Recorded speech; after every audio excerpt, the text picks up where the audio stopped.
ادا کرو اور رمضان کے روزے رکھو۔ پھر اس نے احسان کے متعلق پوچھا۔ آپ صلی اللہ علیہ وسلم نے فرمایا، احسان یہ ہے کہ تم اللہ کی عبادت اس طرح کرو گویا تم اسے دیکھ رہے ہو۔ اگر یہ درجہ نہ حاصل ہو تو پھر یہ تو سمجھو کہ وہ تم کو دیکھ رہا ہے۔ پھر اس نے پوچھا کہ قیامت کب آئے گی؟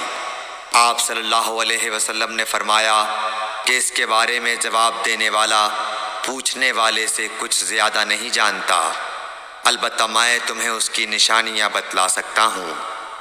وہ یہ ہیں کہ جب لونڈی اپنے آقا کو جنے گی اور جب سیاہ اونٹوں کے چرانے والے دیہاتی لوگ ترقی کرتے کرتے مکانات کی تعمیر میں ایک دوسرے سے بازی لے جانے کی کوشش کریں گے، یاد رکھو قیامت کا علم ان 5 چیزوں میں ہے جن کو اللہ کے سوا کوئی نہیں جانتا۔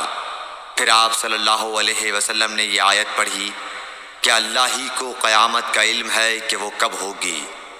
پھر وہ پوچھنے والا پیٹھ پھیر کر جانے لگا۔ آپ نے فرمایا کہ اسے واپس بلا کر لاؤ۔ لوگ دوڑ پڑے مگر وہ کہیں نظر نہیں آیا۔ آپ صلی اللہ علیہ وسلم نے فرمایا کہ یہ جبرائیل علیہ السلام تھے جو لوگوں کو ان کا دین سکھانے آئے تھے۔ صحیح بخاری حدیث نمبر 50۔